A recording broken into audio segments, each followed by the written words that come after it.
3 meses de domingos vacíos y una mesa servida para fantasmas duelen más que la artritis en los huesos. Soy Hortensia, 72 años, dueña de la finca La Esperanza y productora de café. Mis hijos olvidaron que la tierra no perdona a quien la abandona, y yo tampoco. El olor del mole negro inundaba la cocina, ese aroma espeso y profundo que mezcla el chocolate amargo con el picante de los chiles tostados. Me levanté a las 5 de la mañana, como he hecho todos los días desde que me casé con Jacinto, que en paz descanse. Mis manos, aunque ya tienen manchas como de mapa antiguo y los nudillos un poco hinchados, todavía saben moler las especias en el metate de piedra volcánica. No usé la licuadora. Quería que mis hijos, Roberto y Lucía, probaran el sabor de verdad, el sabor del esfuerzo, ese que dicen extrañar tanto cuando me llaman por teléfono con prisas. Hoy sí vienen, Chole, le dije a mi gata, que me miraba desde la ventana con sus ojos amarillos, como si ella supiera más de la vida que yo. Puse el mantel de lino blanco, el que bordé cuando estaba embarazada de Roberto. Saqué la vajilla de Talavera, esa que solo se usa en Navidad o cuando el obispo venía al pueblo. Coloqué los cubiertos de plata, pesados, fríos, limpiados con bicarbonato hasta que brillaban como espejos. Éramos 4 lugares: Roberto, su esposa, Lucía y yo. No esperaba a mis nietos porque se aburren en el monte, según dicen. Pero mis hijos me lo prometieron. Fue en el entierro de Jacinto, hace exactamente 3 meses y 1 semana. Roberto me abrazó, con su traje negro impecable que olía a loción cara y a ciudad, y me dijo al oído: «Mamá, no te vas a quedar sola en este caserón. Te prometo que vendremos cada domingo, sin falta, somos una familia». Lucía, con sus gafas oscuras tapando lágrimas que no estoy segura si eran reales, asintió vigorosamente. «Sí, mami, cada domingo, para que no te sientas triste». El primer mes, el primer domingo, maté 2 guajolotes. Preparé pipián verde. A las 2 de la tarde, el teléfono sonó. Era Roberto. «Mamá, perdona, se nos rompió una tubería en el departamento, es un caos». Lo entendí. Cosas que pasan. Comí sola, mirando el plato vacío frente a mí. El segundo mes, preparé tamales de elote y cerdo en salsa roja. Me pasé la noche anterior batiendo la masa para que quedara esponjosa. A la 1 de la tarde, un mensaje de texto de Lucía. «Mami, nos salió un viaje de negocios urgente a la playa. No llegamos. Te quiero». Miré la pantalla del celular con mis lentes de lectura, sintiendo cómo se me enfriaba el pecho. No era por la comida desperdiciada, esa se la di a los peones de la finca, que la recibieron con bendiciones. Era el silencio de la casa, el eco de mis pasos en el piso de madera. Y hoy, el tercer mes, el domingo definitivo. El reloj de péndulo en el pasillo marcó las 3 de la tarde. El mole se había empezado a hacer nata en la cazuela de barro. El arroz rojo ya estaba tibio. Nadie llamó, ni siquiera un mensaje con una mentira piadosa. Nada. Solo el sonido del viento moviendo las hojas de los cafetales allá afuera, en mis 20 hectáreas que ellos creen que son solo monte viejo.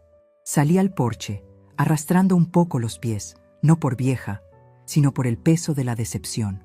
Me senté en mi mecedora de mimbre, esa desde donde vigilaba la cosecha cuando Jacinto vivía. Desde ahí se ve el camino de tierra que lleva a la carretera principal. Estaba vacío.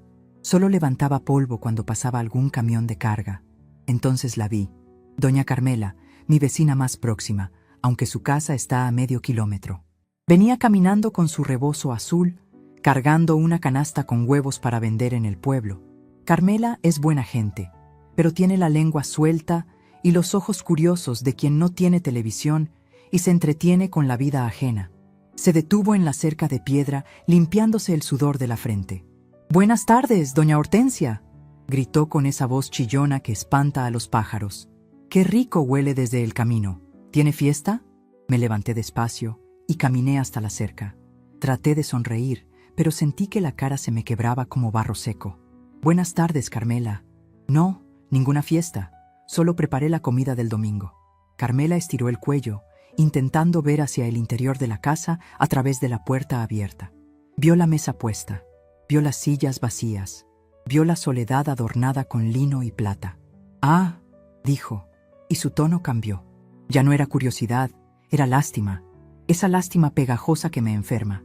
Es que como la veo siempre solita, Y con tanta comida, ¿no vinieron sus muchachos? Están ocupados, mentí, enderezando la espalda. Mi orgullo es lo único que no se arruga con la edad. Ya sabe, Roberto es arquitecto en la capital, tiene obras importantes, y Lucía viaja mucho. Carmela asintió, pero sus ojos decían que no me creía nada. Claro, claro. Los hijos vuelan, ¿verdad? Pero 3 meses, doña Hortensia. Yo paso por aquí cada domingo para ir a misa y siempre veo su portón cerrado. Hizo una pausa y luego soltó la pregunta, esa que se clavó en mi pecho como una espina de naranjo. ¿De verdad no tiene familia que la procure? Porque una mujer sola en una finca tan grande es peligroso y triste. ¿No le da miedo morirse y que nadie se entere hasta que huela feo? Sentí un calor subirme por el cuello. No era vergüenza, era coraje, un coraje antiguo, de esos que te hacen apretar la mandíbula hasta que duelen las muelas. Carmela no lo decía por maldad pura, lo decía desde su ignorancia, desde esa visión de pueblo, donde una mujer vieja solo sirve para cuidar nietos o rezar rosarios en un rincón. Tengo familia, Carmela, le respondí, y mi voz salió más firme de lo que esperaba, casi metálica. Y no estoy sola. Tengo mis tierras. Le sonreí. Fue una sonrisa corta, fría, que no llegó a mis ojos. Carmela pareció confundida, se acomodó el rebozo y murmuró una despedida rápida antes de seguir su camino, seguramente ansiosa por llegar al pueblo y contarle a la de la tienda que la pobre viuda de la finca La Esperanza ya chochea y le cocina al aire. Regresé a la casa, cerré la puerta con fuerza, me acerqué a la mesa. El mole ya estaba frío. Tomé el plato de Roberto y vacié la comida en un recipiente de plástico. Hice lo mismo con el de Lucía. Guardé la plata en su caja de terciopelo. Quité el mantel bordado. Dejé la mesa desnuda, mostrando la madera oscura y dura, tal como me sentía yo por dentro. Pobre viuda, pensaban. Madre abnegada que espera, pensaban mis hijos. Subí las escaleras hacia el despacho de Jacinto. Desde que él murió, mis hijos no han entrado ahí. Dicen que huele a viejo y a tabaco. Para mí, huele a negocio. Huele a poder. Ellos creen que vivo de la pensión de Jacinto y de vender unos cuantos sacos de café en el mercado local. Creen que la finca está en ruinas y que solo genera gastos. Roberto me lo dijo la última vez. Mamá, deberías vender. Esto es un barril sin fondo. Con lo que te den, te pagamos un asilo de lujo en la ciudad. Un asilo. Como si yo fuera un mueble que ya no combina con la decoración. Entré al despacho y encendí la lámpara de escritorio. Ahí, sobre la madera de caoba, estaban los papeles que llegaron el viernes. Papeles que mis hijos ni se imaginan que existen. Soy ingeniera agrónoma, aunque ellos lo olvidaron porque dejé de ejercer formalmente para criarles. Pero nunca dejé de aprender. Nunca dejé de trabajar la tierra con inteligencia. Mientras ellos crecían y se iban, yo replanté los cafetales con una variedad resistente a la roya, una variedad geisha que ahora es la más cotizada en el mercado internacional. Abrí la carpeta de cuero. Ahí estaba el contrato. Una exportadora japonesa quería toda mi producción de los próximos 5 años. Y no solo eso. Había una oferta de una cadena hotelera ecológica que quería rentar la parte alta de la montaña, esa que Roberto llama Monte Inútil, para hacer cabañas de lujo, pagando una renta mensual que triplica el sueldo de mi hijo, el arquitecto. Mis hijos creen que soy una anciana vulnerable que necesita sus visitas por caridad. Creen que su presencia es el único regalo que pueden darme. Qué equivocados están. Me senté en la silla giratoria de cuero, esa que rechina un poco. Miré el teléfono. Podría llamarlos y gritarles. Podría llorarles y decirles que me siento sola. Podría rogarles que vengan el próximo domingo. Pero entonces recordé la cara de lástima de Carmela. ¿No tiene familia? Sí tengo, pero una familia que no cumple su palabra no merece heredar el fruto de mi sudor. Abrí el cajón derecho del escritorio y saqué mi agenda. Busqué el número del licenciado Valenzuela, el notario del pueblo, un hombre serio que siempre estuvo enamorado de mí en secreto y que haría cualquier cosa que yo le pidiera. Es domingo, lo sé, pero el licenciado me contestará. Marqué el número. 1, 2, 3 timbres. ¿Bueno? ¿Hortensia? Su voz sonaba sorprendida. ¿Pasa algo malo? No, Rubén. Al contrario. dije, mirando por la ventana hacia mis cafetales verdes y brillantes bajo el sol de la tarde. Pasa algo muy bueno. Necesito verte mañana a primera hora. Trae tu sello y papel legal. Vamos a redactar una carta. Y quiero hacer cambios en el testamento. ¿Cambios? Pero si todo estaba para Roberto y Lucía en partes iguales. Estaba, Rubén. Estaba. Colgué el teléfono. Me sentí ligera, como si me hubiera quitado un costal de piedras de la espalda. El dolor en los huesos seguía ahí, pero el dolor en el alma se había transformado en algo más útil. Determinación. Bajé a la cocina. Me serví un plato de mole, ahora recalentado, que dicen que sabe mejor. Me serví una copa de vino tinto que tenía guardada para la ocasión. Comí con hambre, con gusto, saboreando cada bocado. Mis hijos prometieron visitarme cada domingo. Fallaron 3 veces. No habrá una cuarta oportunidad para burlarse de mi tiempo. Creen que tienen el control porque son jóvenes y viven en la ciudad. Creen que tienen el poder porque yo soy la viejita de la finca. Pobres chamacos. No saben que la que tiene la firma, la tierra y el dinero soy yo. Y no saben que acabo de decidir darles la lección de sus vidas. Al terminar mi copa, miré el calendario colgado en la pared. Marqué el día de hoy con una cruz roja grande. El fin de la espera. El inicio de la justicia. Mañana lunes, el correo saldrá temprano. Una carta certificada para Roberto. Otra para Lucía. No es una invitación. No es una tarjeta de Navidad. Es el peso de la ley cayendo sobre sus excusas baratas. Sonreí de nuevo, y esta vez la sonrisa sí llegó a mis ojos. Chole, mi gata, saltó a mi regazo y ronroneó. «No te preocupes, Chole», le susurré acariciando su pelaje suave. «Tú sí comes aquí todos los días. Tú sí te mereces esta casa». Me fui a dormir temprano, arrullada por los grillos y el dulce pensamiento de sus caras cuando el mensajero toque a sus puertas. La carta que redactaré mañana no solo les quitará el sueño, les quitará la tierra bajo sus pies. El lunes amaneció con una neblina densa que bajaba de la sierra, de esa que te moja la ropa sin que caiga una sola gota de lluvia. Me desperté antes que el gallo, con una claridad mental que no sentía desde hacía años.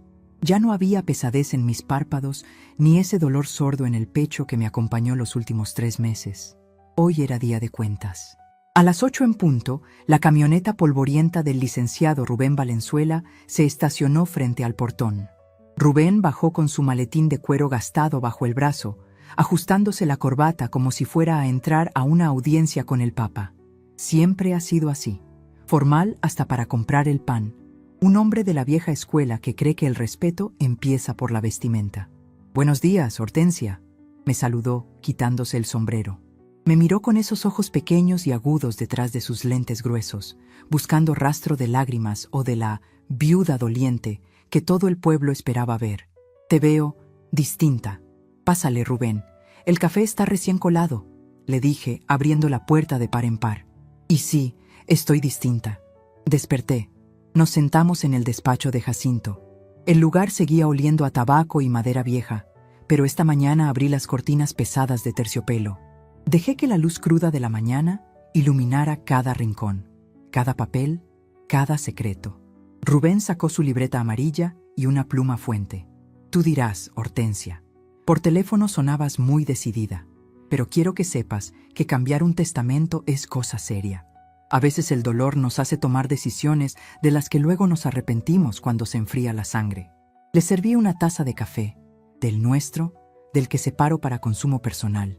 No esa agua de calcetín que venden en el supermercado. «No es dolor, Rubén. Es contabilidad», respondí, sentándome en la silla de cuero que ahora sentía mía por derecho propio. «Antes de hablar del testamento, quiero revisar el fideicomiso familiar. Ese que Jacinto armó para proteger a los muchachos». Rubén arqueó una ceja. Sabía que yo nunca me había metido en esos papeles. Jacinto siempre decía: «Tú encárgate de que la tierra produzca, que yo me encargo de que el dinero no se escape». Y yo, tonta, confié. Confié en que mis hijos usaban ese dinero para construir su futuro. Rubén rebuscó en su maletín y sacó una carpeta azul. «Aquí están los estados de cuenta del último trimestre.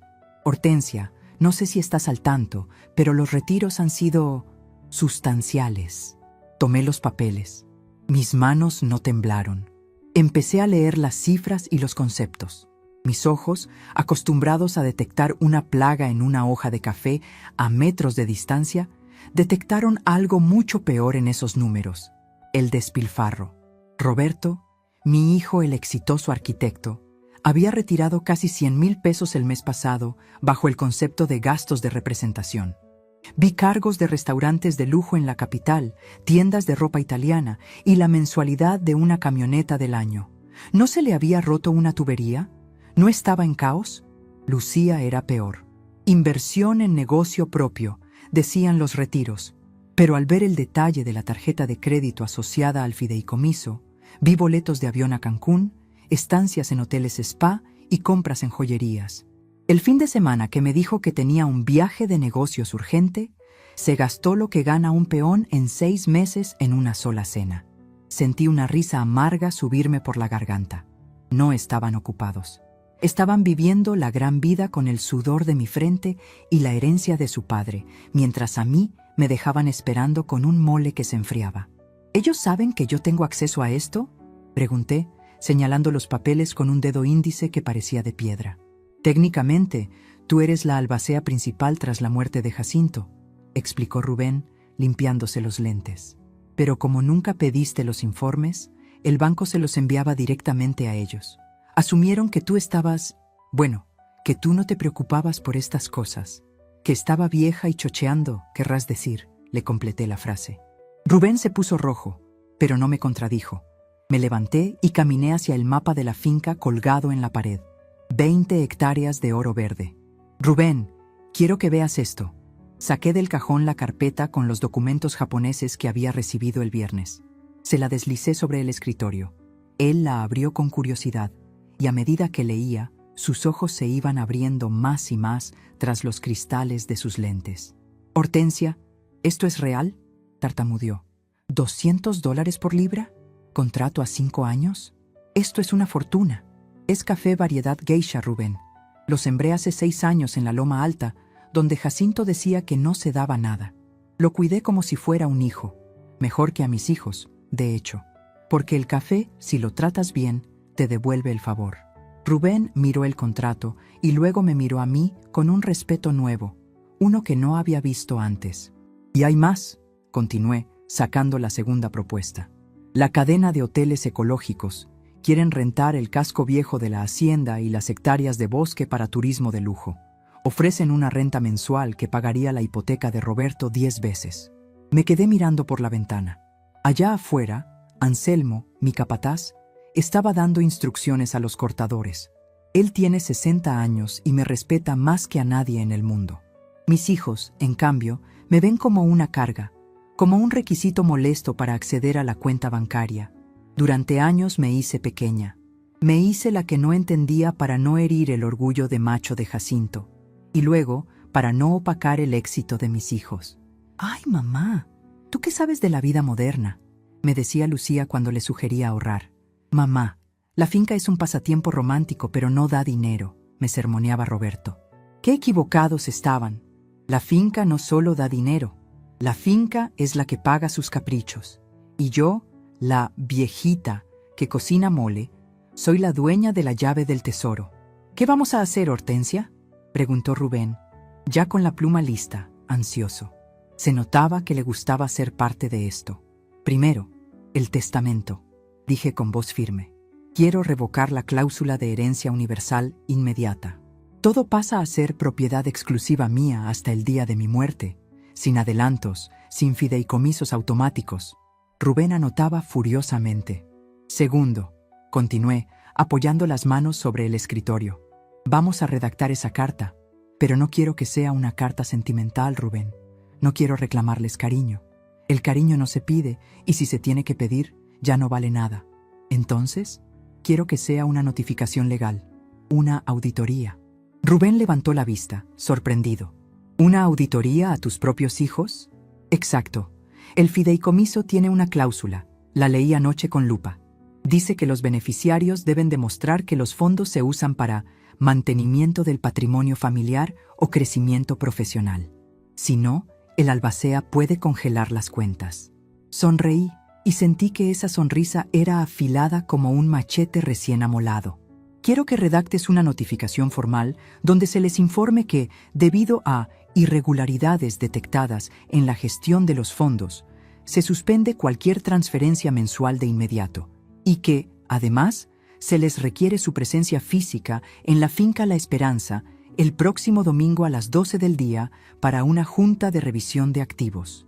Si no se presentan, procederé legalmente a demandar el reembolso de lo gastado en el último año.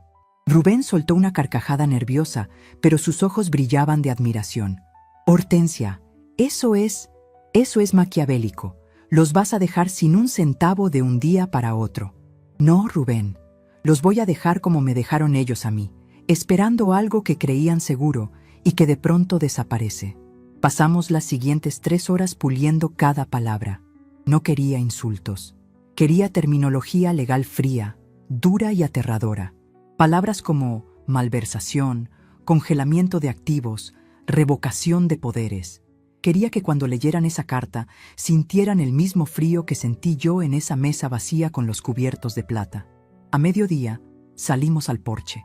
El sol estaba alto y fuerte. Anselmo se acercó, quitándose el sombrero de paja.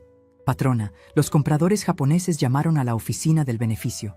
Dicen que el señor Tanaka quiere venir personalmente a firmar el acuerdo final en 2 semanas. Diles que será un honor, Anselmo, que preparen la casa de huéspedes, y diles que quiero que la finca esté impecable. Vamos a pintar el portón y arreglar el camino. Sí, señora. ¿Y los muchachos? ¿Vendrán?, preguntó Anselmo con esa inocencia de quien no sabe la guerra que se avecina. Vendrán, Anselmo, respondí mirando hacia el horizonte. Vendrán corriendo. Pero no porque me extrañen. Rubén se despidió con un apretón de manos firme. Ya no me trataba con fragilidad. Mando la carta certificada mañana mismo. Les llegará el jueves o viernes. Tendrán un fin de semana de infarto. Que así sea, Rubén. Cuando se fue, me quedé sola de nuevo, pero la soledad ya no pesaba. Caminé hacia los cafetales. Toqué las hojas brillantes y verdes de mis plantas de geisha. Ellas no mienten. Ellas no prometen y fallan. Si les das agua y sombra, te dan fruto. Es un trato honesto. Recordé la última Navidad. Roberto me regaló una bata de dormir. Para que estés cómoda en casa, mamá, me dijo.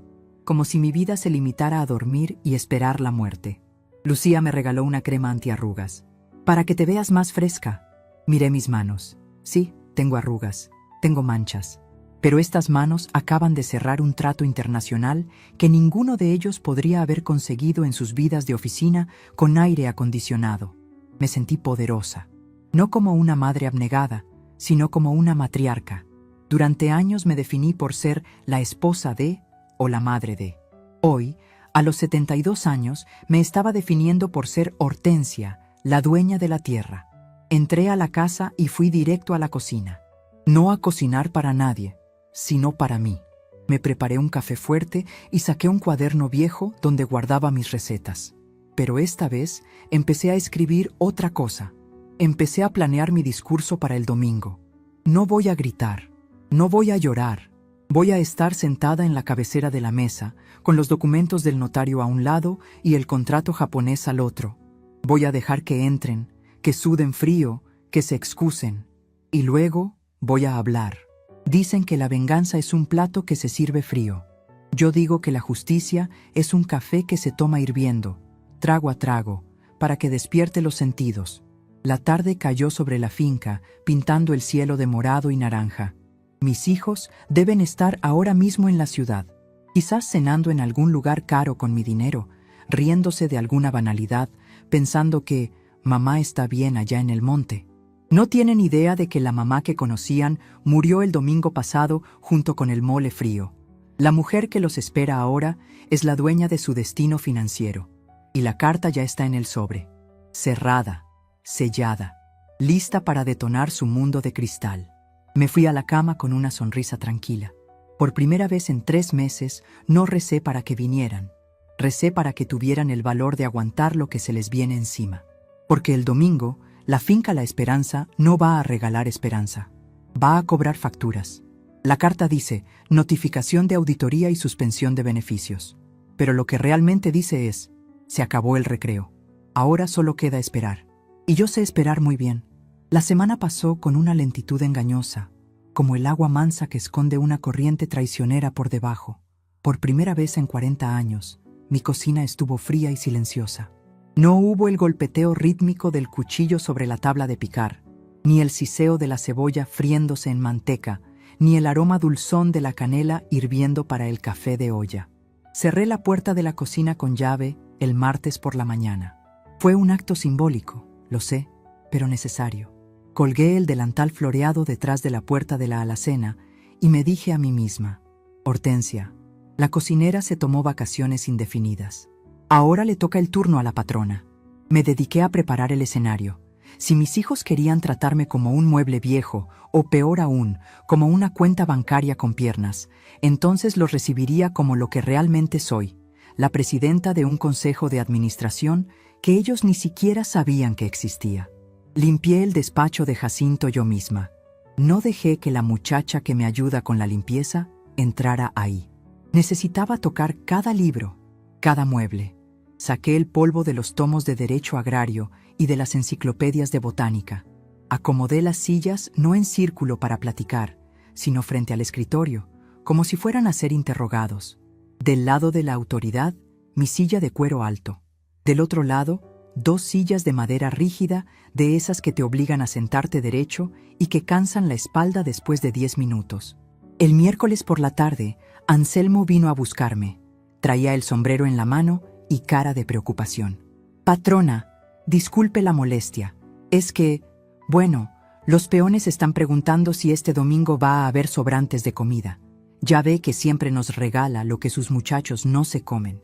Sentí un piquete en el corazón, pero no por mis hijos, sino por mi gente. Este domingo no habrá sobras, Anselmo, porque no habrá banquete, le dije mirándolo a los ojos. Pero diles a los muchachos que maten un cerdo de los corrales traseros y hagan carnitas para todos ustedes. Yo pago. Que coman bien. Quiero que estén contentos y fuertes. Anselmo sonrió, mostrando sus dientes manchados de tabaco. Dios se lo pague, doña Hortensia. ¿Y para la visita de sus hijos? ¿No va a querer que le traigamos leña para el horno? No, Anselmo. Para ellos tengo preparado algo que se sirve frío. El jueves llegó la tormenta.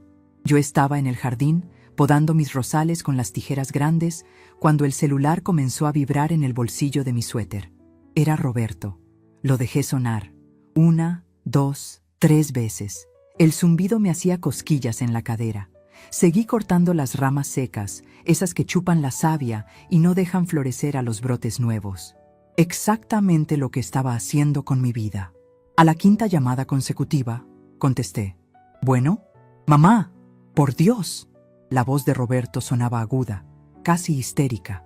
Nada que ver con el tono arrogante de hombre de mundo que suele usar. «¿Estás bien? Llevo media hora llamando». Estaba ocupada, Roberto. Las rosas no se cuidan solas. ¿Qué pasa? Hubo un silencio del otro lado. Seguramente esperaba que le preguntara por su salud o por qué estaba tan alterado, con esa voz de madre angustiada que siempre usaba. ¿Qué pasa? Mamá, recibí una carta certificada de un notario, del licenciado Valenzuela. Dice cosas absurdas. Habla de una auditoría, de congelar cuentas. ¿Tú sabes algo de esto? Seguramente ese viejo loco se equivocó o te está manipulando. Me quité los guantes de jardinería despacio, sosteniendo el teléfono con el hombro. El licenciado Valenzuela no está loco, hijo, y no se equivocó. Yo le dicté cada palabra. El silencio al otro lado de la línea fue tan profundo que pude escuchar el tráfico de la ciudad de fondo. ¿Tú? Pero, mamá, no entiendo. ¿Por qué harías eso? ¿Congelaste mi mensualidad? Tengo que pagar la hipoteca del departamento nuevo. Tengo gastos. Lo sé, Roberto. Tienes muchos gastos. 100,000 pesos en gastos de representación el mes pasado, si mal no recuerdo. Eso es trabajo, mamá. Tú no entiendes cómo funcionan estas cosas en la ciudad. Necesito liquidez. No puedes hacernos esto así nada más. Somos tu familia. Exactamente. Son mi familia. Y por eso los espero el domingo a las 12. No llegues tarde, Roberto. Y avísale a tu hermana, que seguro está tratando de pasar su tarjeta en algún spa y se la acaban de rechazar. Colgué antes de que pudiera contestar. Sentí una descarga de adrenalina recorrer mi espalda. No era miedo, era poder. Era la sensación de haber tomado las riendas de un caballo desbocado. 5 minutos después, llamó Lucía. No contesté. Le mandé un mensaje de texto, algo que a ella le encanta hacer para evitar hablar conmigo. Escribí con mis dedos torpes pero decididos. Domingo a las 12. Finca La Esperanza. Asistencia obligatoria para desbloqueo de fondos. No hubo respuesta inmediata, pero me imaginé su cara. La niña mimada que siempre conseguía lo que quería con un puchero, ahora se topaba con una pared de piedra. El viernes y el sábado los dediqué a mí. Fui al pueblo, pero no al mercado a comprar verduras. Fui a la estética de doña Lucha. ¿Un corte, doña Hortensia?, preguntó Lucha sorprendida, porque llevo años con el mismo chongo apretado en la nuca. No solo un corte, Lucha. Píntamelo. Tápame estas canas amarillentas. Quiero un color castaño oscuro, como lo tenía cuando me casé. Y córtalo moderno, que se vea que tengo cuello. Salí de ahí 3 horas después, oliendo a químicos y champú de frutas, pero viéndome al espejo y reconociendo a la mujer que me devolvía la mirada. Ya no era la viuda triste, era una señora respetable. Al regresar a casa, saqué del fondo del armario un traje sastre azul marino que usé hace 15 años para la boda de una sobrina. Me quedaba un poco holgado, porque la tristeza adelgaza, pero con un cinturón de piel y unos zapatos de tacón bajo bien boleados, me veía impecable. Nada de rebozos, nada de sandalias, nada de olor a ajo y cebolla. El domingo amaneció despejado, con ese sol picante de la sierra que quema la piel si te descuidas. A las 11 de la mañana, Anselmo abrió el portón principal de par en par. «¿Ya vienen, patrona?», me avisó por el radio que usan los capataces. Sí, aprendí a usar el radio.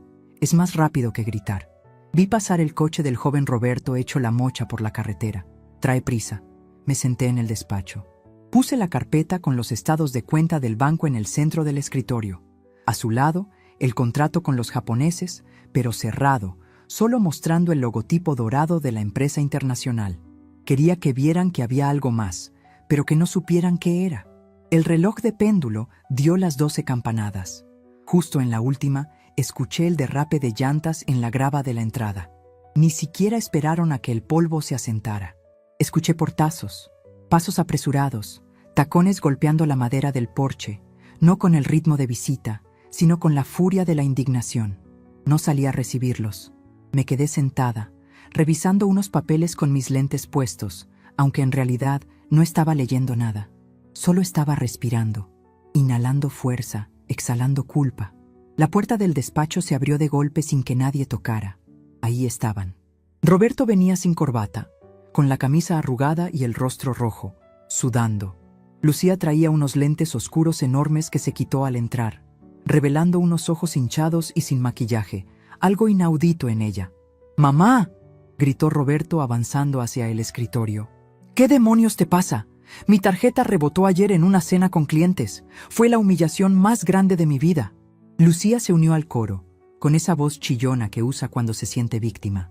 «Y a mí me cancelaron la reserva del hotel. Tuve que pedir prestado para la gasolina de regreso. Mamá, ¿te das cuenta de lo que has hecho? ¿Te volviste loca o qué?». Levanté la vista despacio, por encima del marco de mis lentes. No me moví. No me levanté para abrazarlos. No les ofrecí agua. «Buenas tardes a ustedes también», dije con voz calmada, seca como la tierra en agosto. «Tomen asiento». Se quedaron paralizados un momento. No esperaban eso. Esperaban gritos, llantos, o quizás a una anciana confundida pidiendo perdón. Pero se encontraron con una mujer con el pelo teñido, vestida de azul marino, sentada en la silla del patriarca. ¿Que nos sentemos? Roberto soltó una risa nerviosa, incrédula. «Mamá, no venimos de visita social. Venimos a arreglar este desastre que armaste con el notario. Tienes que llamar al banco ahora mismo y decirles que fue un error». «No fue un error», repetí, señalando las sillas rígidas con un gesto de la mano. «Siéntense. O se van por donde vinieron y el bloqueo de cuentas se vuelve permanente». La amenaza flotó en el aire, pesada y real. Roberto y Lucía intercambiaron miradas. Esa mirada de complicidad que siempre han tenido, la de «sigámosle la corriente a la vieja». Se sentaron, pero en el borde de las sillas, tensos, listos para saltar. A ver, mamá, empezó Lucía, suavizando el tono, intentando su táctica usual de manipulación. Entendemos que estés sensible. Sabemos que no hemos venido mucho últimamente. Y lo sentimos, de verdad. Pero castigarnos con el dinero no es la solución. Eso es violencia económica, mami. Casi me río. Violencia económica. Ella que se gastó en una bolsa lo que cuesta el tractor que necesito reparar. ¿No han venido mucho?, pregunté, arqueando una ceja. No han venido nada, Lucía. 3 meses, 12 domingos. Estábamos ocupados, saltó Roberto, golpeando el escritorio con la palma de la mano. Yo trabajo, mamá. Construyo edificios. No puedo estar viniendo a comer mole cada vez que te sientes sola. Ahí estaba, la verdad desnuda. Para ellos, mis invitaciones eran una carga, un capricho de vieja solitaria. Abrí la carpeta de los estados de cuenta.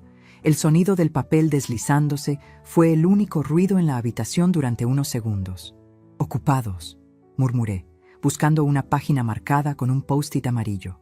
Aquí dice que el domingo 14 del mes pasado, mientras yo te esperaba con pipián verde, tu tarjeta corporativa registró un cargo de 8,000 pesos en el restaurante La Mar, en Acapulco. Roberto se puso pálido. Abrió la boca para hablar, pero no salió nada. ¿Y tú, Lucía?, continué pasando la página sin mirarlos. El día que me dijiste que tenías un viaje de negocios urgente, veo cargos en una boutique de mascotas. ¿Desde cuándo tu perro necesita un collar de 3,000 pesos para hacer negocios? Lucía se encogió en su silla, cruzando los brazos como para protegerse. Eso es privado, mamá. No tienes derecho a espiarnos. Tengo todo el derecho. Mi voz subió de volumen, solo un poco, pero con la resonancia de la autoridad. Porque ese dinero no es suyo, es del fideicomiso. Y el fideicomiso, si hubieran leído las letras chiquitas que su padre escribió, es para crecimiento y mantenimiento del patrimonio. Me quité los lentes y los dejé sobre la mesa. Los miré directamente a los ojos, uno por uno. Ustedes no están haciendo crecer nada, están devorando la cosecha sin haber sembrado una sola semilla. Papá quería que disfrutáramos el dinero, balbuceó Roberto, ya sin la arrogancia del principio, ahora con miedo. Él trabajó para nosotros.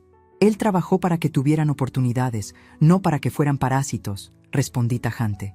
Y yo he trabajado esta tierra durante 40 años para que no se muera.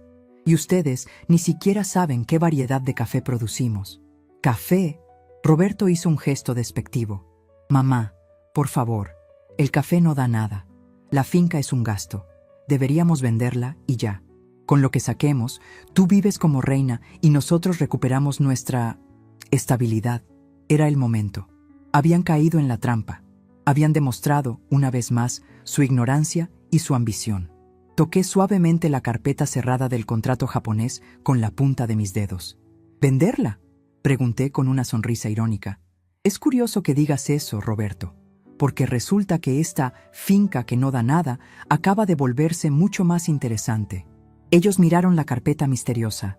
La curiosidad les ganaba al miedo. ¿Qué es eso?, preguntó Lucía. Esto es el futuro. Y no los incluye a ustedes tal como están las cosas hoy. Me levanté de la silla. Caminé hacia la ventana y miré hacia afuera. Anselmo estaba cerca del porche, fingiendo arreglar una maceta, pero yo sabía que estaba montando guardia por si las cosas se ponían feas. Escúchenme bien, dije dándoles la espalda, obligándolos a prestar atención a mis palabras y no a mi cara. La auditoría va en serio. El licenciado Valenzuela tiene instrucciones de revisar cada peso gastado en los últimos 5 años. Si no pueden justificarlo como inversión o necesidad médica real, se les descontará de su herencia futura. Escuché el jadeo de indignación de Lucía. Eso nos dejaría sin nada. Eso los dejaría con lo que se merecen. Me giré para enfrentarlos de nuevo. Pero soy su madre, y aunque ustedes olvidaron ser hijos, yo no olvido mi papel. Así que les voy a dar una opción. Roberto se aflojó el cuello de la camisa, como si le faltara el aire. ¿Qué opción? Tienen una deuda con el fideicomiso, una deuda moral y económica. Las cuentas seguirán congeladas para gastos personales. Solo se liberarán fondos para necesidades básicas, previa aprobación mía. Mamá, tengo 40 años. No puedes tratarme como a un niño pidiendo domingo. reclamó Roberto. Entonces, deja de comportarte como un niño malcriado que se gasta el cambio de las tortillas en dulces, le corté en seco. Esa es la primera condición. La segunda es más simple. Caminé de vuelta al escritorio y me apoyé en él, invadiendo su espacio personal. Ustedes dicen que la finca no vale nada, que es un lastre. Bueno, van a tener la oportunidad de comprobarlo. A partir de hoy, si quieren recuperar el acceso a sus privilegios, tendrán que trabajar aquí. ¿Qué? Preguntaron al unísono.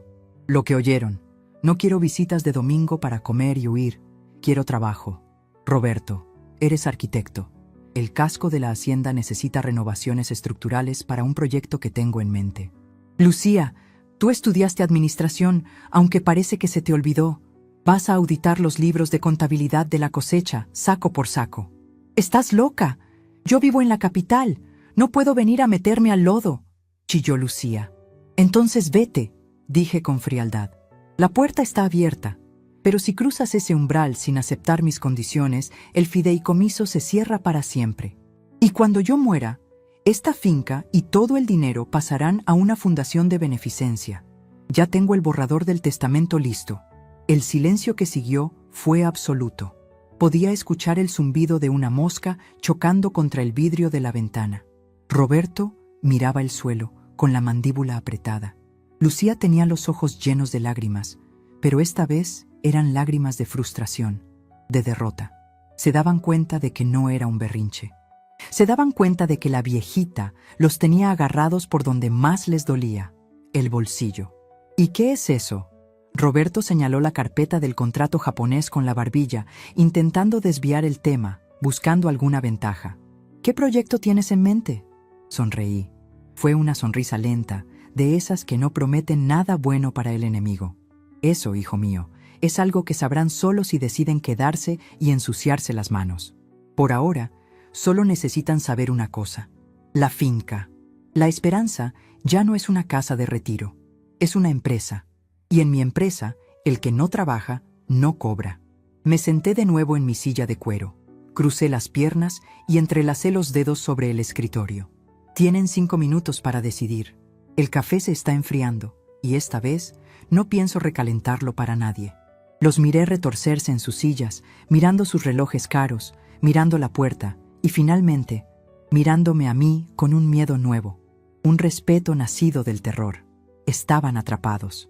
Y lo mejor de todo es que ellos, con toda su modernidad y sus títulos universitarios, no tenían ni la menor idea de la magnitud de lo que estaba a punto de suceder con esas tierras que tanto despreciaban. La verdadera lección apenas comenzaba. La camisa de lino italiano de Roberto, esa que presumía costar más que mi refrigerador, ya no era blanca. Tenía manchas de cal, tizne de madera vieja y 2 botones menos. Lo vi salir del casco antiguo de la hacienda, arrastrando los pies, con el cabello pegado a la frente por el sudor y una mueca de dolor que no podía disimular. Llevaban 2 semanas aquí, cumpliendo condena, como le escuché susurrar a Lucía el otro día. Desde mi mecedora en el porche, con una taza de té de limón en la mano, observé el espectáculo. No lo disfrutaba con maldad, sino con la paciencia de quien endereza un árbol torcido. Roberto se dejó caer en la escalinata de piedra, resoplando como caballo cansado. «Esto es inhumano, mamá», se quejó, limpiándose la cara con el reverso de la mano sucia. «Las vigas del techo principal están podridas. Hay termitas. Necesito contratar una cuadrilla especializada de la ciudad. No puedo hacerlo yo solo con los 2 peones que me prestaste». «Los peones saben más de madera que tú de cemento, hijo», le respondí sin dejar de mecerme. «Y no hay presupuesto para cuadrillas externas. El arquitecto eres tú. Ingeniátelas». En ese momento salió Lucía de la oficina administrativa. Se veía peor que su hermano. Había cambiado sus tacones por unas botas de hule que le quedaban grandes y traía el cabello amarrado en un nudo desordenado. Sus uñas, antes largas y pintadas de rojo perfecto, ahora estaban cortas y sin esmalte. Traía bajo el brazo los libros contables de los años 90, soltando polvo a cada paso. «Mamá, esto es una locura», dijo ella, tirando los libros sobre la mesa de jardín con un golpe seco. «He sumado y restado 3 veces. Los números de papá eran un desastre. Hay entradas de dinero en efectivo que no cuadran con las ventas reportadas en el mercado local. Es imposible auditar esto sin un software decente.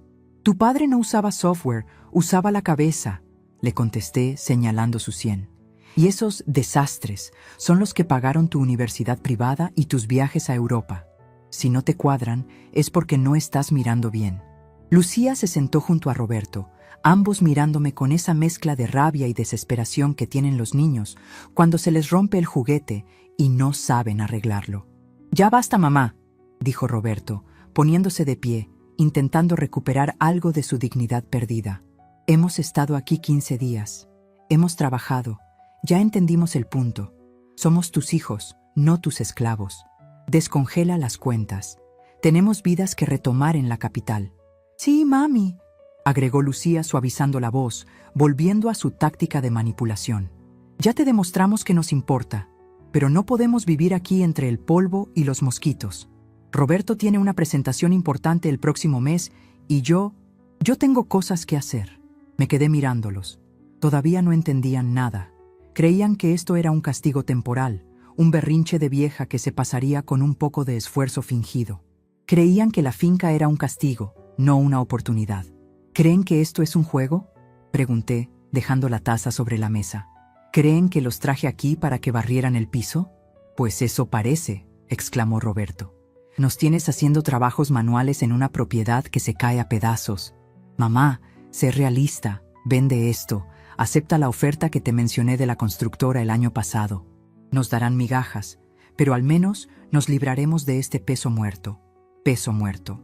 Así llamaba a la tierra donde están enterradas las cenizas de su padre. Estaba a punto de responderles, de decirles que su ceguera era más grande que su ambición, cuando el sonido de motores potentes interrumpió la discusión. No era el camión del gas ni la camioneta de Anselmo. Eran 3 camionetas negras, relucientes, de esas marcas extranjeras que parecen tanques de guerra blindados. Avanzaban despacio por el camino de grava, levantando una estela de polvo dorado bajo el sol del mediodía. Roberto y Lucía se quedaron mudos, mirando los vehículos con la boca abierta. «¿Quién es?», preguntó Lucía asustada. «Mamá, ¿te metiste en problemas? ¿Le debes dinero a alguien?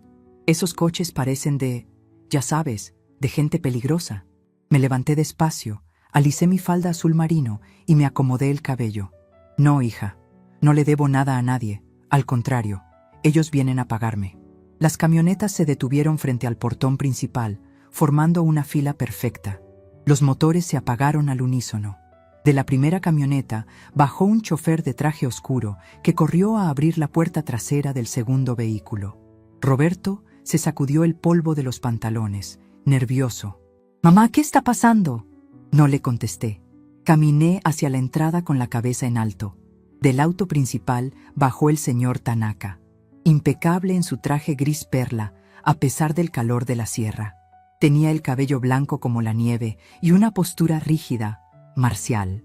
Detrás de él bajaron 2 asistentes jóvenes con portafolios de cuero y una traductora que ya conocía por teléfono.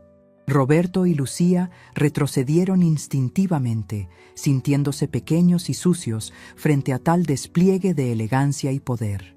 «Konnichiwa, Hortensia, Sama», dijo el señor Tanaka, haciendo una reverencia profunda, respetuosa, de esas que en su cultura se reservan para los maestros o los dignatarios. «Konnichiwa, Tanaka-san», respondí, devolviendo la reverencia con la misma solemnidad. Había practicado el saludo frente al espejo durante 3 noches. Mis hijos me miraron como si de repente me hubieran salido 2 cabezas. Nunca me habían oído hablar otro idioma que no fuera español y el poco náhuatl que usaba con los peones viejos. «Bienvenidos a la finca La Esperanza», dije en español, indicando el camino hacia el porche. «Por favor, pasen. El café está listo para la cata». La traductora susurró rápidamente al oído del señor Tanaka, quien asintió sonriendo. Subieron las escaleras. Al pasar junto a Roberto y Lucía, el empresario japonés se detuvo un segundo, mirándolos con curiosidad. Roberto, con su camisa manchada, intentó sonreír, pero parecía un jardinero mal pagado. «¿Son sus empleados?», preguntó Tanaka en inglés. «Yo entiendo inglés, aunque no lo hablo fluido. Lo aprendí leyendo manuales de agronomía». La traductora me miró esperando la respuesta para interpretarla. Mis hijos contuvieron el aliento. Vi en los ojos de Roberto el pánico a ser humillado. Vi en los de Lucía la vergüenza. Son mis hijos, dije con calma. Están aprendiendo el negocio desde abajo, como debe ser. Tanaka asintió con aprobación, murmurando algo que sonó a honor y disciplina. Para él, ver a los herederos trabajando la tierra era un signo de respeto. Para mis hijos, fue la confirmación de que su mundo se había puesto de cabeza. Nos sentamos en la mesa grande del porche. Anselmo, que se había puesto una camisa limpia y planchada para la ocasión, trajo las bandejas con las muestras de café ya preparadas en tazas de porcelana fina. El aroma inundó el aire, floral, cítrico, con notas de jazmín. No olía a café normal, olía a gloria. Roberto y Lucía se quedaron de pie, en una esquina, como niños castigados viendo a los adultos hablar. El señor Tanaka tomó una taza. Cerró los ojos, aspiró el aroma, dio un sorbo sonoro, oxigenando el líquido en su boca, como hacen los expertos. El silencio fue absoluto. Hasta los grillos parecieron callar. Luego, abrió los ojos y sonrió. «Excepcional», dijo la traductora. «Dice que es el mejor geisha de altura que ha probado en esta década. Las notas son más complejas que las de Panamá». Uno de los asistentes abrió un portafolio y sacó el contrato definitivo. Papel grueso, sellos dorados, texto en japonés y español. Lo deslizó sobre la mesa hacia mí. «El precio acordado se mantiene, Hortensia Sama», dijo la traductora. $220 por libra para la totalidad de la cosecha de los próximos 5 años, con un pago inicial del 50% hoy mismo. Escuché un ruido ahogado a mi espalda. Era Roberto. «¿$220?» susurró, con la voz quebrada. Saqué mi pluma fuente del bolsillo. Leí el contrato rápidamente, verificando las cláusulas que Rubén y yo habíamos revisado. Todo estaba en orden. Firmé al pie de la página con mano firme. Tanaka firmó después. El asistente sacó un dispositivo bancario portátil. «Transferencia realizada», anunció en español con acento fuerte. Mi celular vibró sobre la mesa. La notificación del banco. No necesité mirarla para saber que la cantidad tenía más ceros de los que mis hijos habían visto juntos en toda su vida. «Arigato gozaimasu», dije, estrechando la mano de Tanaka. «El placer es nuestro. Su finca es un tesoro, Hortensia Sama. Esperamos que la alianza con el hotel ecológico también prospere. Mis socios están ansiosos por empezar la construcción de los bungalows en la zona alta. El hotel...» Lucía dio un paso adelante, incapaz de contenerse. «¿Qué hotel?» El señor Tanaka la miró, luego me miró a mí. «¿No les ha dicho?», preguntó a través de la traductora. «La cadena Zen Nature ha arrendado las 100 hectáreas de bosque nuboso.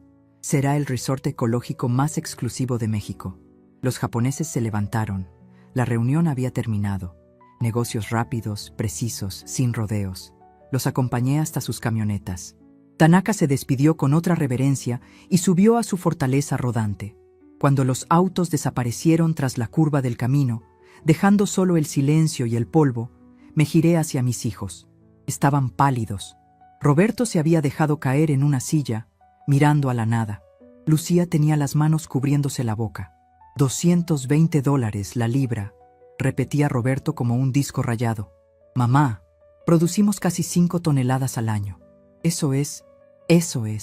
Haz la cuenta, arquitecto», le dije, caminando hacia ellos. «Tú eres el de los números grandes. Son más de $2 millones», gritó Lucía, con los ojos desorbitados. «Al año. Mamá, somos millonarios». Me detuve en seco. La palabra resonó en el aire caliente de la tarde. «Corrección», dije, y mi voz sonó fría como el acero. «Yo soy millonaria. La dueña de la finca La Esperanza es millonaria. Ustedes son 2 empleados temporales que ganan el sueldo mínimo y tienen las cuentas congeladas por malversación de fondos». Roberto se levantó de un salto, la codicia brillándole en los ojos por encima del cansancio. «Mamá, por favor, ya entendimos. Pero esto cambia todo. Con ese capital podemos invertir en la ciudad, podemos expandir la constructora, podemos...» «¡No!». Mi grito los hizo callar a los dos. Golpeé la mesa con la palma de la mano. «No han entendido nada. Siguen pensando en cómo gastar lo que no han sudado». Caminé alrededor de ellos, rodeándolos como un depredador. Hace 1 hora me decían que vendiera esto por migajas, que era un peso muerto. que era una ruina.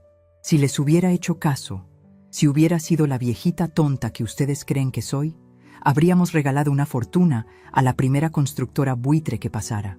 Lucía empezó a llorar, pero esta vez no era teatro. Era la comprensión brutal de su propia ignorancia. ¿Por qué no nos dijiste? Sollozó. ¿Por qué nos dejaste creer que eras pobre? Yo nunca dije que fuera pobre. Ustedes asumieron que era pobre porque soy vieja y vivo en el campo. Asumieron que mi vida no valía nada porque no salgo en revistas sociales. Su arrogancia los dejó ciegos. Me acerqué a Roberto y le toqué la camisa sucia. Mírate. Eres un arquitecto que no sabe distinguir una viga podrida de una sana. Y tú, Lucía, eres una administradora que no sabe leer un libro contable real. ¿Saben por qué los japoneses me respetan? Porque saben que yo conozco cada planta, cada piedra y cada centavo de esta tierra. Tomé el contrato de la mesa y lo abaniqué frente a sus caras. Este dinero se queda en la finca. Se va a reinvertir en maquinaria, en mejorar las casas de los trabajadores, en el proyecto del hotel, y una parte muy pequeña, irá a un fondo de emergencia. ¿Y nosotros?, preguntó Roberto, con la voz de un niño pequeño que se ha perdido en el supermercado.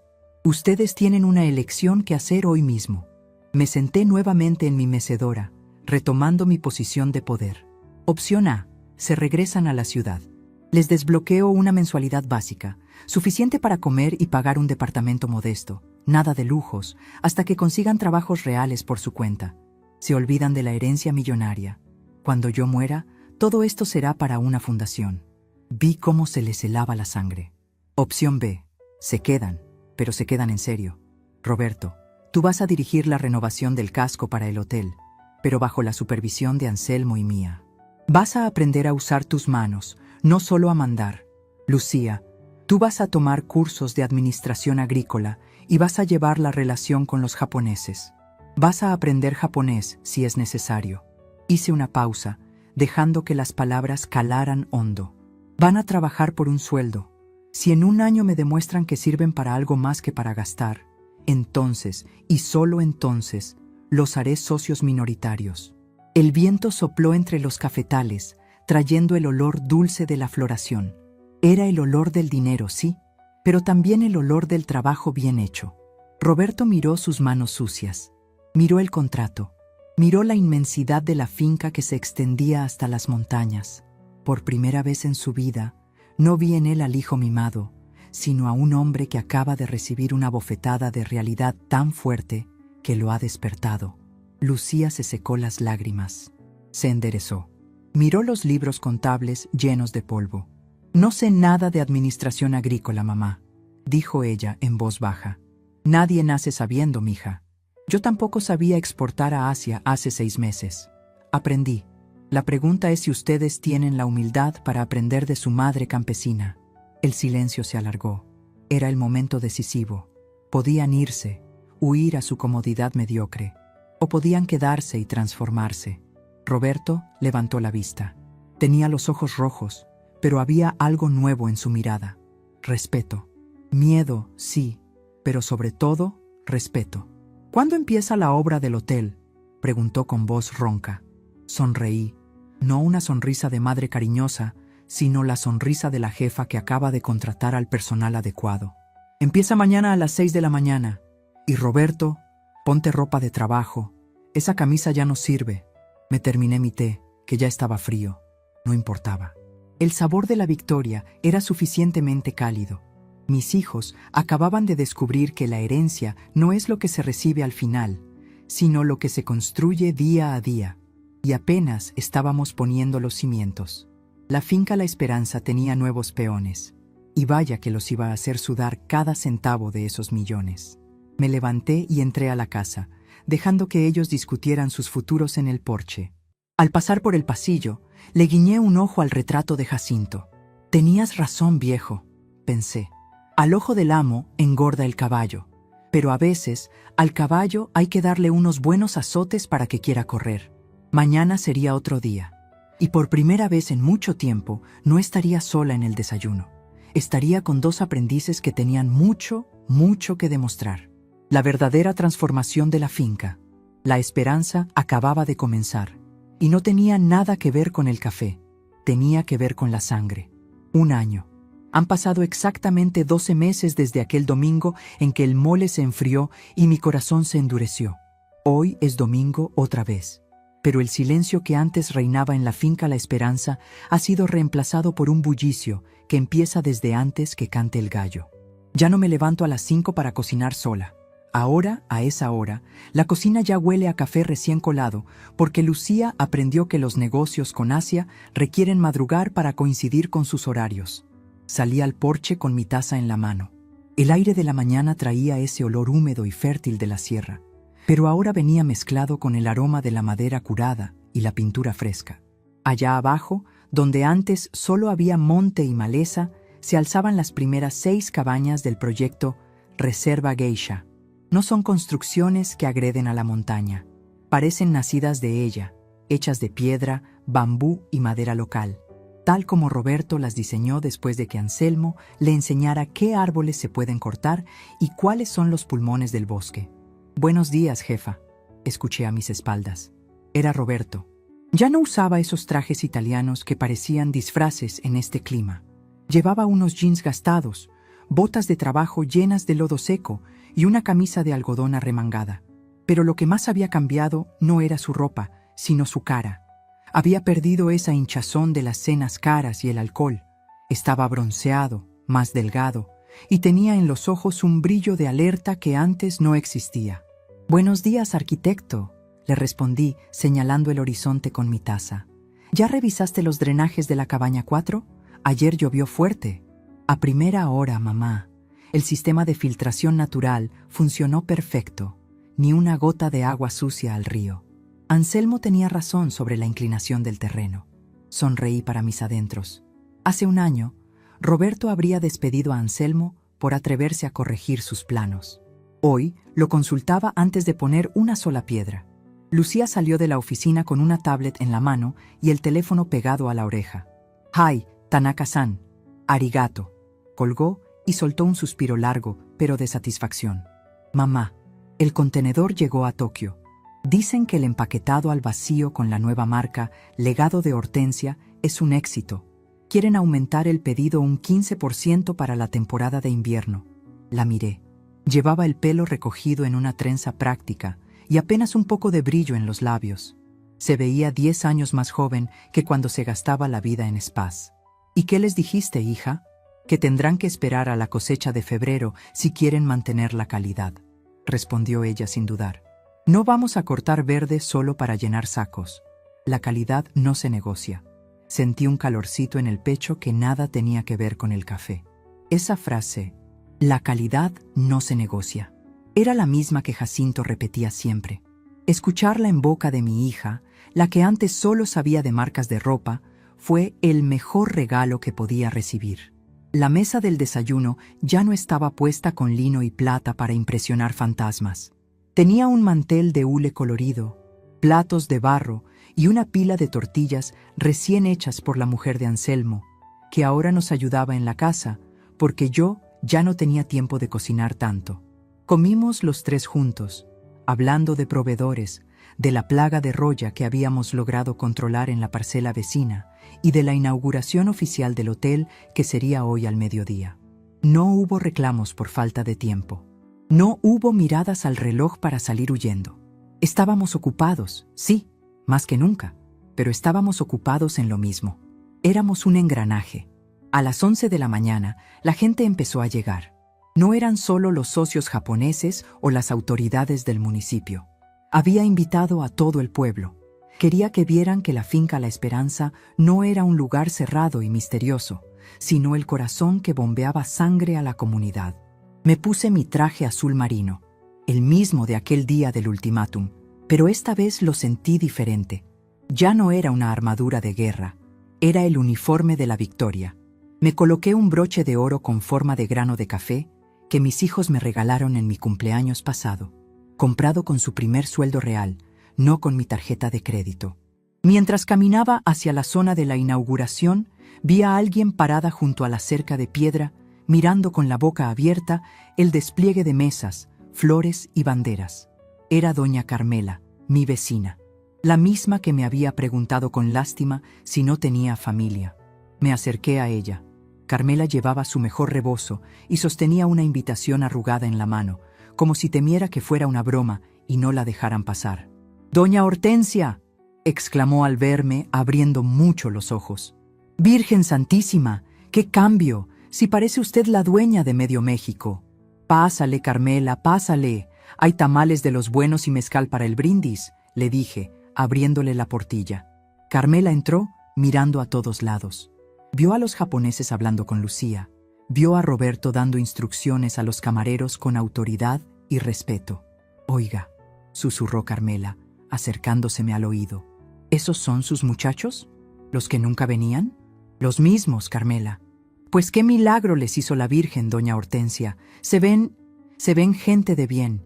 Y mire nada más cómo la tratan».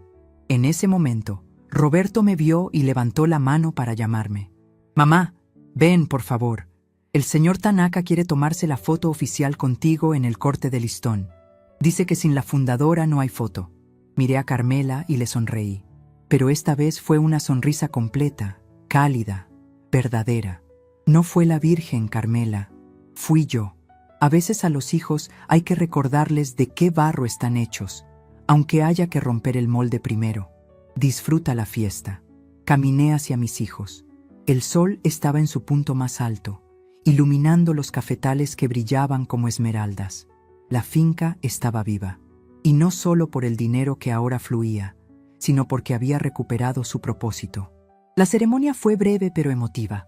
Cuando corté el listón rojo frente a la entrada del hotel ecológico, sentí la mano de Roberto en mi hombro derecho y la de Lucía tomando mi brazo izquierdo.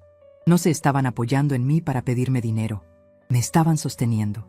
Después de los discursos y los aplausos, cuando la música de la marimba empezó a sonar y la gente se puso a comer, me escapé un momento. Necesitaba respirar. Necesitaba hablar con el único que faltaba en esa foto. Subí a la loma más alta, esa donde sembré los primeros geisha hace años. Desde ahí se veía todo. El techo de la casa grande, las cabañas nuevas, el beneficio de café trabajando a todo vapor, y la carretera por la que tantas veces vi alejarse a mis hijos con el corazón roto. Me senté en una piedra grande. «Mira, viejo», pensé, cerrando los ojos. «No vendimos, no nos rendimos, y tus hijos ya son hombres y mujeres de verdad». Recordé el miedo que sentí aquel día que mandé la carta del notario, el miedo a perderlos para siempre, el miedo a que el odio fuera más fuerte que la necesidad. Fue una apuesta arriesgada. Pude haberme quedado sola de verdad, rodeada de millones pero sin nadie a quien dejarle el legado. Pero funcionó. Y funcionó no porque les quité el dinero, sino porque les di algo que la vida fácil de la ciudad les había robado: dignidad. Roberto descubrió que es capaz de construir cosas que perduran, no solo decorar departamentos de moda. Lucía descubrió que tiene una mente afilada para la estrategia y los números, que es mucho más que una cara bonita para eventos sociales.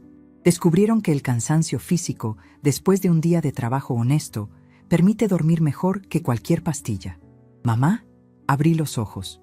Lucía venía subiendo la loma con un poco de dificultad por el terreno, pero sin quejarse. Traía 2 copas de champán. «Te vi subir acá solita. Pensé que querías brindar con papá también». Se sentó a mi lado en la piedra, sin importarle ensuciar su vestido. Me pasó una copa. «¿Sabes, mamá?», dijo mirando hacia abajo, hacia la fiesta. «Cuando recibí esa carta del notario, te odié. Te lo juro. Pensé que eras una bruja egoísta. Lo sé, mija. Tenías derecho a pensarlo. Pero hoy estaba hablando con el traductor de Tanaka, y me dijo que su jefe admira mucho cómo la matriarca». Hizo comillas con los dedos y se rió. «Enderezó el camino del clan. Y me di cuenta de que yo también te admiro. No sé cómo aguantaste tanto tiempo nuestra indiferencia sin mandarnos al diablo antes». Tomé un sorbo de champán. Las burbujas me picaron la nariz. «Porque soy madre, Lucía. Y una madre nunca deja de podar la planta para que dé mejor fruto, aunque a la planta le duela el corte». Lucía recargó su cabeza en mi hombro. «Gracias, mamá, por no dejarnos ser unos inútiles con dinero. Y perdón por los domingos vacíos. Ya no están vacíos, hija. Eso es lo que importa». Bajamos juntas cuando el sol empezaba a teñir el cielo de naranja y violeta. La fiesta seguía. Anselmo estaba bailando con su esposa y vi a Roberto platicando animadamente con el alcalde sobre los permisos para pavimentar el camino comunal, algo que beneficiaría a todos los vecinos, no solo a nosotros. Eso también fue idea suya. Si crecemos nosotros, crece el pueblo, me dijo la semana pasada. Esa noche, cuando el último invitado se fue y el silencio volvió a la finca, no era un silencio pesado, era un silencio de paz. Me senté en el despacho a revisar los últimos correos antes de dormir. Chole, mi gata, saltó al escritorio y se acostó sobre el teclado, ronroneando. «Tú también estás más gorda, Chole», le dije rascándole detrás de la oreja. «Se nota que ahora sobran las caricias en esta casa». Roberto y Lucía entraron al despacho. Venían a despedirse antes de ir a sus respectivas cabañas. Sí, ahora vivían aquí. Roberto se había mudado definitivamente a la casa de huéspedes que remodeló, y Lucía pasaba 4 días a la semana aquí y 3 en la ciudad gestionando las ventas. «Descansa, mamá», dijo Roberto, dándome un beso en la frente. Sus manos olían a jabón limpio, pero se sentían rasposas. Manos trabajadoras. «Hasta mañana, jefa», se despidió Lucía desde la puerta, guiñándome un ojo. Cuando se fueron, apagué la lámpara del escritorio. Me quedé un momento en la oscuridad, escuchando los sonidos de la casa, las vigas crujiendo, el viento afuera. Hace un año, yo era una mujer que esperaba la muerte sentada en una mecedora, con un plato de mole frío frente a mí. Me definía por quién me visitaba, por quién se acordaba de mí. Hoy, soy Hortensia, la socia mayoritaria de una exportadora internacional y dueña de un destino que forjé con carácter. Mis hijos no me visitan por lástima ni por obligación. Están aquí porque me necesitan, porque me respetan y, lo más importante, porque aprendieron a amar esta tierra tanto como yo. No les regalé peces. Les enseñé a pescar en medio de una tormenta y sobrevivieron. El testamento sigue ahí, en el cajón bajo llave, pero ya no es un arma de venganza. Ahora es un documento que certifica que, cuando yo falte, esta tierra quedará en manos de 2 personas que saben cuánto pesa un saco de café y cuánto vale la palabra dada. Me levanté y caminé hacia la ventana. La luna llena iluminaba los cafetales, parecían de plata. «Buenas noches, Jacinto», susurré al aire. Misión cumplida. Me fui a la cama con el cuerpo cansado pero el alma ligera. Mañana es lunes. Hay que revisar la cosecha del lote norte y preparar la nómina. Y tengo que enseñarles a mis hijos cómo negociar con los proveedores de fertilizante, que son unos tiburones. Pero no me preocupa, mis hijos ya no son pececitos de acuario. Ahora son tiburones también, pero de los buenos, de los que cuidan su arrecife. La soledad se cura con compañía, dicen. Pero yo aprendí que el abandono se cura con dignidad, y el respeto no se pide, se impone con resultados. Cerré los ojos, y por primera vez en años no soñé con el pasado, soñé con el futuro. Un futuro que huele a café, a tierra mojada y a familia reunida. No por promesa, sino por convicción. El próximo domingo habrá mole otra vez, y estoy segura de que no sobrará nada.